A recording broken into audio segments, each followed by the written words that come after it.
Hello everyone, it's Brandon Work here for Combat Sports UK. I am delighted today to be joined by one of the hottest prospects in British slash Scottish mixed martial arts at the minute.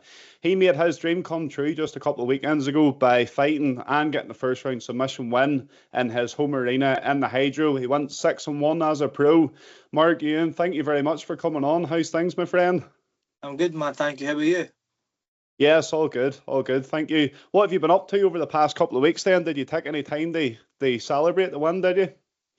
Yeah, I went to Mallorca on the Monday with my family for a week. I was actually hard because obviously I wanted to get right back into the gym and get back training, but I had that book which was good for me to kind of force me to take some time off because if I'm honest with you, mate, I've literally been high ever since that night. Like the feeling of that night, the emotions, the experience, and winning that fight, all my teammates winning. That was a very special night. So as you can obviously tell, I was very very high from it for a bit. So it was good to go on holiday and just really reflect and relax a little bit. But now I'm back to it, mate. Back on the grind, I'm sure. And it was a well deserved break as well. Was it a holiday that you had booked before? What would have happened if you had a loss? I suppose it's still time to reflect on holiday. It just turns into a different kind of reflection. I had it booked before, mate, but I don't know. Losing was there in my mind, mate. There was no way I was going into Glasgow, the Hydro, and losing that fight. Doesn't matter who it was, they were getting done, mate. So there was no way I was losing that fight. I was lucky enough to speak to James Dillon there last week or the week before just about how perfect the night went for the team from higher level martial arts. Of course, going 4-0, three first round finishes. Unbelievable stuff. In terms of your fight, did you see it playing out as perfect as what it did? Obviously, you manifested it before. There's no way in your mind you could have seen it going at that perfect. Uh, I didn't think it was going to be as quick as that. I knew it was going to be first round. I knew I had like an intention going in what I was going to do to that guy or whoever was stepping in front of me. Uh, I had a strong intention of what I was going to do, but I didn't think it was going to be that quick. I was only in there for what, like a minute and a half or something. So nah, but it literally played right into my hands. Played it to plan. I wanted to get the guy doing. I wanted to show my grappling off a little bit. Obviously, I've been in countless fights now, never really showed any of my grappling game. So that was kind of the intention going in there. And I said that I think I did an interview before or after. I was like, the option, the aim, sorry, was to go in there and just show a different side to Mark Ewan because everyone sees me striking. Obviously, I've good striking and that, but I was like, I want to show that a well-rounded game. Like I want to show some grappling, I want to show some wrestling, and just show everybody that I'm not just a striker and I can really mix it up.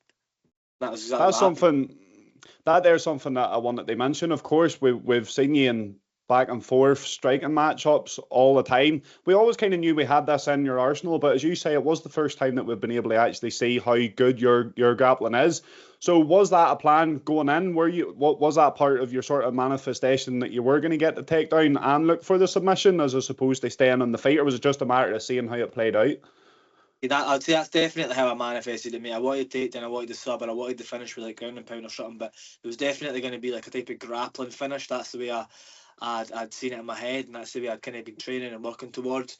And it was only really for me, like all the boys on my team, like they've got so much sub finishes and grappling finishes, and high level's known as a good grappling gym. But like it's funny, every time I fight, I never ever show it. So I was like, this is more to me than anybody else. I want to go out and just prove to myself that I can do it in a fight. Do you know what I mean? And I grapple with these guys day in, day out in the gym, and we really are. We're great grapplers up a higher level. And like I said, all my teammates are showing that. So I think it's time that I showed it, and I showed that well-rounded game. So that was really my intention. Just go in there, show all my skills, show that I'm well-rounded, show that I can grapple, get the finish, and that guys have more to worry about than just strikes now. Do you know what I mean? I can take it down and sub you whenever I feel like it. And I think as the gym as a whole, this here's something that James touched on as well. The fact that you are kind of known as a striking gym, but you went out there and got obviously the Scottish Twister, the Dars from yourself, and an armbar from Lorenzo, I think it was as well. So, like that just shows how advanced the gym has got and how well rounded it is too. There was a moment after I kind of wanted to ask you about where obviously you're in there 90 seconds, you don't get too much time to soak in the atmosphere, but you did take a minute whenever Dan Hardy was interviewing you just to look around and kind of just really take in what was going on. What kind of things did you notice there? I thought that was really interesting that you actually stood for a second and it was very obvious that you were just taking a look around you, trying to soak it all in. I did another intention I'd go in there was like I just need to enjoy this. I think too many times when you're fighting, you've been through a long training camp. It's like 8 to 10 weeks of training, and by the end of the camp and you're at the fight, you just want the fight done.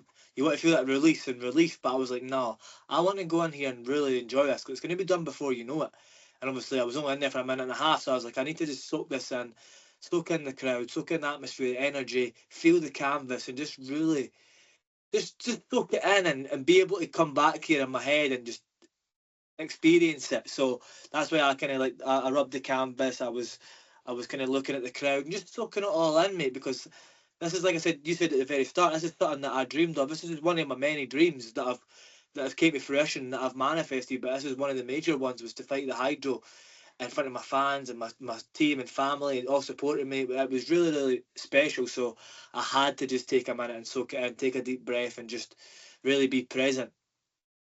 I did love the fact that you done that, because you hear fighters saying all the time that it was a blur for them from the moment they got in the cage to the moment they got backstage. It's all a blur, and the fact that you did take that in, is the fight a blur to you? Like, obviously with the atmosphere and everything in there, how do you manage to stay grounded? Your family and friends in your home city, or in the capital city of your home country.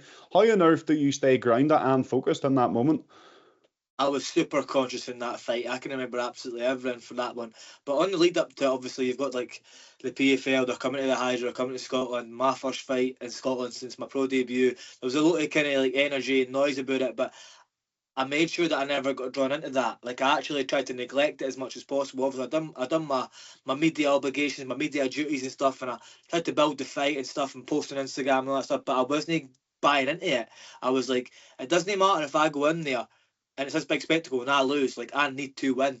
It doesn't matter who's in front of me. It doesn't matter who's there. Like, I was just so focused and just so driven on going in there and getting the win. So I didn't buy into like all my friends and family coming. I wasn't really like speaking to much people about it. If they asked me about it, I'd speak about it a little bit, but then right away I'd just try and forget it, because I knew I had a job to do and I had to focus on the job at hand, and that was the main aim, the full time. And I think that's how I was able to go in there and be just so conscious and then get the job done. And then after, I knew I'd be able to soak it in because I'd done the work, and that's what I did. It definitely played out as you just described and as you had it planned in your head. What's next for you? I've heard you flirting with the 100k tournament. Is that next? I think it's in March. Am I right in saying? Yeah, that'll be next year. I'm definitely in that. But mate, I'd like to get back out before the year's out. I want another fight. I don't know if you've seen. I was calling out that. Is it Yasser Chuchain, the French guy? I seen he was looking for a fight, so I was like, mate, let's have it, because I want to get back out there, mate. I want to be active. I wouldn't mind getting another fight in this year. I'm fresh. I was only in there for a minute and a half. I believe in my skill set. I know I can go in and beat him, and I would love to go and fight in the championship card, especially now that they're actually letting you do elbows, and obviously it's a big card. So going back to France, I've fought in France a few times now. It'd be cool to go over to Lyon and experience that. The French crowd always bring it. Yeah, I mean, it's serious atmosphere over there. So hopefully I get December. If not, I'll be ready to go again for the 100k tournament in March, though. That's for sure. How do you kind of approach that? Obviously, if you did have to do that, you're going right in the enemy territory. Is there a different mindset thing there whenever you're fighting in front of your home crowd in Scotland, they going into someone's backyard in France? I low key love going into an away crowd, mate. I've done it many a times. Like, I thrive in that. Like, all the boos, them screaming, just going in and silencing the crowd. That's one of my favourite things to do, mate. So I wouldn't be arsed about that at all. I think I would thrive in that atmosphere and revel in it. Aye. So hopefully I do get. I think to be on that card, I'll need to be fighting a French guy. Do you know what I mean? So that's why I called it that, French guy. They're not going to put me on the card against somebody else that isn't French. I take it. So I was like, you know what, put me in against the home guy. I fought in many people's backyards before, and I love silencing the crowd. Do you know what I mean? So I was like, it's a win-win for me. I just want to be active and I want a big fight. So let's go. Get me back in there. And I think in terms of promotion too, obviously, as you always hear, there's guys that play the hill for a reason, whether you've been booed or you've been loved. It's all a promotion at the end of the day, and that would be a great opportunity, getting into someone's backyard and silencing the crowd like that there. I just wanted to touch on James Dillon. I was very, very impressed when I was talking to him last week just about the different coaching philosophies and things, I guess, here that he's brought into the gym, and he talks about how he controls the culture and everything that goes on at higher level MMA.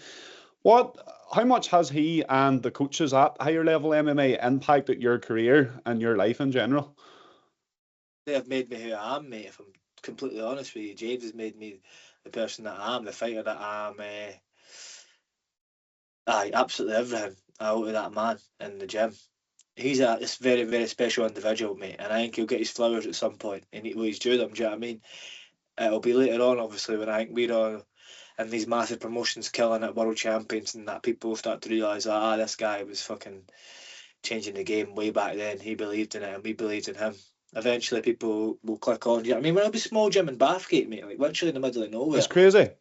People come all over the world to come train with us and come train with James, mate. Literally the best head coach I've ever had the pleasure of working with, mate. He's constantly learning, constantly watching new stuff, and it's not even just about fighting. Like I seen an interview he was talking about with you. He was talking about he also studied like NFL coaches, NBA coaches, and that. He's just studying coaching in general, not only the game and the craft that he's in, but he studies coaching and how to deal with individuals, which is unheard of. And yeah, mate, he's just an absolute pioneer. I think not only in Scottish MMA, but what he's trying to do, and eventually people will study him and that later on and what he's been up to, and he'll get the respect and he'll get the credit that he's due. The thing that actually shocked me the most, and I didn't know this until I interviewed him, I knew he had a very he had a pretty big pro career on his own and amateur career and whatever else, but he only done that so he could learn how to coach the sport. Like, that is mental to me. Like, I've never met anyone like that was so focused on helping others as opposed to him being the guy going in and wanting to get his hand raised. He just wanted to live that through other people, which I thought was unbelievable. I kind of wanted to go back to June last year. You picked up your first loss against Claudio Pachela. What an unbelievable fight it was. Wasn't typical of your fights. It was a bit brawlier than your fights usually, I would say, but it made for a real good watch. Unfortunately, you did come off a loss in that one. What kind of lessons did you learn from that fight? Obviously, your first loss as a pro. What key takeaways came from that? Oh, there was so many, some major ones, some minor ones, but the biggest one was just my intention. I think I was supposed to fight in March that year, and then the guy missed weight when I was out there, so I was right back into camp for June. And I think by the end of that, I was like, right, you know where you just get to the end, like I've just done 2 camps back to back, and obviously I was wanting to go and win this fight, but I thought I'm just going to bang him out, get it done, and I'll be able to chill after. So the intention was go in and bang him out, and I'll be done, and I can rest, and I can chill, and I can enjoy it. But I've never ever went into a fight ever in my life with the intention of banging somebody out. And obviously I've got 6 finishes. And they've never been forced. I've never had the intention to finish somebody. I'm always in there willing to go 15 minutes and just enjoy myself. And I think the only fight that I lost in that one there was where I had the intention to try to bang him out. And you can see that. I was just so tense trying to bang him out with every shot. But what happens when you can't bang them out with the one shot or bang them out with a shot? Like, you need to be in there willing to play the game, touch guys, cook them, be technical and smart, and really play the game and be technical. And I thought that was one of the biggest flaws in my game there. And in that fight was just my intention. That was one of the biggest takeaways I got. There was loads of other ones, but that was definitely the biggest one. There was tactical errors that I made. Definitely, there was a lot of them. But the biggest one was just my mental intention when I was going into that fight, I believe. And it's like complete night and day, as I was just talking about, you know, how focused you were in the hydro. You're taking the time after with Dan Hardy to soak everything in. That was you in the moment. It sounds like the fight before against Claudio Pachela, it sounds like you were thinking too far ahead and you weren't in the moment. Do you think without that loss, you would have been able to be as focused and be as present in that fight in the hydro? Do you think it kind of taught you them wee lessons about staying grounded and stuff in there? 100%, mate. I believe I needed that. That wee kick up the arse was definitely needed.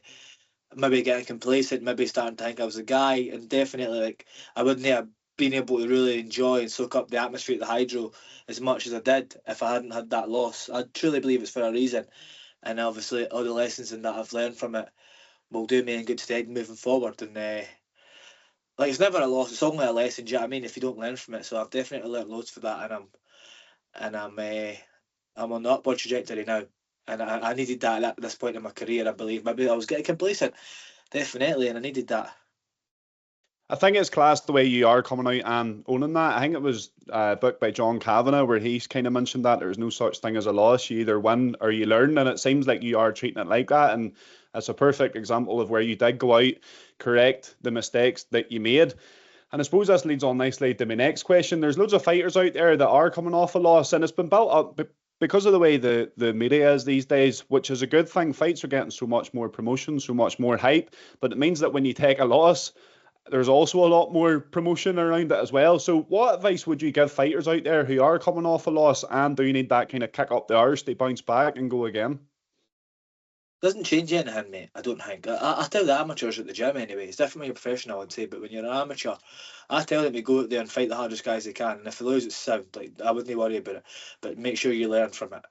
Even when I think the difference is, even when I'm winning, I'm analysing my game. I'm not always satisfied with it. Like, if I won a fight, I'm still looking at it as the same way I've lost. Like, how did I feel going in there? What was my intention? What did I do technically wrong, tactically wrong, mentally? Where was I? Like, you need to, I think, always be try to dissect yourself and dissect your game, and always try to get better in any way you can. I think if you truly want to be great in this sport, but obviously I say to the amateurs, mate, fight everybody, fight anybody, fight often, learn from your mistakes, learn from everything, even if it's what not to do. Professional, obviously, when you lose, it's a bit different because we've got this thing where obviously it came from boxing and Floyd Mayweather. If your all goes, you're looked at a bit differently, but it's not really the case in MMA. To be fair, you can lose a couple of fights and still climb up the ranks and still be a world champion and stuff. You see a lot of the best guys have lost, but I would just say when you lose, nothing really changes, man. Like, people seem to think when they lose that their life is over. Like, it's this fucking turmoil, like at the end of their life, really. But it's no, you've still got your family and that at the end of the day. I think you just need to think about it rationally. So you still got your family, you still got a roof over your head, you've still got a team that loves you, you've still got your health, you've still got all these other things to be grateful for. So I think when you look at it like that, it's not really that bad. But obviously I get it from the competitive standpoint, whereas when you lose, it feels like death, mate. It feels horrible. Nobody wants to lose, and I get that. But it's what happens when you lose, which will define you. Like, if you lose and then, oh, it's over, you give up. But if you get back on the horse and you learn from your mistakes and you go harder and you're hungrier, then the world's yours, mate. The world is yours, I believe. I think you need the losses, you need lessons, you need these things to learn, and it will create the monster that you need to be in order to kind of keep moving forward and achieve your goals or whatever it is. And I think, a fighter that springs to mind as you're talking about someone that didn't let losses impact him is Charles Oliveira. Like, he was a UFC champion after losing time after time in the UFC. This here reflection that you're kind of going on now, going off script about here. I listened to you on the Leather podcast and you touched on psychedelics. Before you took psychedelics and kind of had that awakening experience, were you able to kind of, because the way you're talking now, there's no ego there whatsoever. You can completely dissect what happened, what went wrong. You look at it and you move on. Is this something you were able to do before touching in the world of psychedelics, or? Nah, I was an angry wee guy, mate. Angry at the world, angry at life. I think loved my life and enjoyed all of it, but I was also like angry at the world and just a wild little character, mate. But I would say, obviously, you're speaking to me now and you say there's no ego. I'd say there is a bit, but I have it under control. Like, there's always there needs to be a little bit for me to go on a cage and fight somebody. I spoke about this in the Leather podcast. It's like, you don't want to go too far in that rabbit hole that you actually become egoless and you fix yourself, because that person isn't going to want to be in a competitive sport like this, and they're not going to thrive in a competitive sport, especially where I'm trying to kill another man who's trying to kill me. So I do have an ego, but it's not an ego that's like out there. Do you know what I mean? I have it under wraps. I have it under control. And when I step in the cage, trust me, that's who I am. Like, I'm my alter ego. I've got the ego there. I need to, because that guy's trying to take food off my plate. He's trying to show me up. He's trying to embarrass me, and I'm doing the exact same to him. I'm trying to kill him. Do you know what I mean? So I think there's always to be a part of ego, but not too much that it's too much and that you can't learn and you can't. I would never take my ego into the training ground or into the gym, because there's no place for it there. But when it comes to actually competing and winning a fight, especially in the sport we're in, I feel like there's a place for it, but not too much. Yeah, I think it's a very interesting conversation, especially looking in on it about how do you get that balance of, as you say, where you've still got that ego so that you're not going soft, but it's enough so that you can look back, dissect, and improve while using it as well. Another couple of questions for you. This one's a wee bit deeper. Why do you fight? It's funny, I got asked this question and I went deep last time. I said about my family and how much I love them, and I come from no much, so my dream is to provide for them, and I found my passion through MMA, and I knew this was my way out and the way I could look after them. But I said to myself, the next time I'm going to give a different reason, but I would say the reason that I fight is because I absolutely love it. Like, there is no place I would rather be than in that cage sometimes, man. I absolutely love it. Like, I love training, I love being in the gym, but being in the cage just before you step in or just as you step in, I'm like, oh, like that feeling. I am super conscious. I am my higher self. I am the best version of myself. That is such a freeing place to be. It's such an experience, mate. Like I've been in the cage before, and I've literally been like, it's been like I've been on a psychedelic. I've been that conscious. It's crazy. Like I love what I do. Like I truly, truly love it, and that is why I fight. I love that. I love that. For someone like me that's a non-fighter that's never experienced that, how do you even try to put into words what that feels like? Is there anything comparable outside of fighting? Nah, that's actually the hardest thing. I always say it to people, like I try and explain when people say, "Oh, what's it like winning the fight?" I'm like, I try and explain. And I always say, I actually can't do it justice. Like I can try and say it's like a thrill or a roller coaster and that, but or a psychedelic and things like that. But none of them really come close because it's all of them in one. It's the thrill, the adrenaline, the fear, a roller coaster, but also the consciousness and the awareness, the psychedelics and drugs and stuff. It's nuts. It's crazy. It's hard to explain, mate. I would say it is. I would say it is. Just to finish off, I like finishing off on this question. Which fighters have you looked up to coming through the amateur ranks? You start off of your pro career. Which, whether it's a UFC champion or whether it's someone a bit closer to home, which fighters really inspired you and did you look at as a blueprint for this is the footsteps I want to follow in? At the very first, it was Conor McGregor. Obviously, he was Hmm. coming in with obviously the self belief and all that, and the work rate, and obviously he talked about manifestation, the law of attraction, stuff like that, and that kind of led me down that path. And then later on, people like Israel Adesanya, who I'm a big fan of. Who else? And even the normal guys that aren't as deep as Connor or Israel, like even Alex Volkanovski, he's just your average guy. Do you know what I mean? And that's why people love him because he's just your average dad. He likes a beer and that. He likes cooking steaks and shit, and he's a great fighter. But he's also a great hard worker as well. Like he really, really grafts. But people like John Jones, Israel Adesanya, Volkanovski, and then obviously Conor McGregor. Like I'll only really look at the true greats and aspire to be like them, mate. I don't think I've ever looked at an average fighter and feel like I want to be an average fighter. Do you know what I mean? I want to be a true great. I truly believe I am. So I only watch like the greats and try and learn from them. You're definitely standing on the shoulders of giants with them names there. Mark, that's all I've got for you. Congratulations again on your win. I'm sure, as you say, you're still living off the high from it. I can only imagine how buzzing you were for that. It was a great, great win. It was great to see you back in the win column, fully well deserved. And I can't wait to see what the next few months and years bring for you. Thank you very much for your time, Mark. Much appreciate it. Thank you very much, bro. Thank you for your time. I really appreciate it as well. Thank you.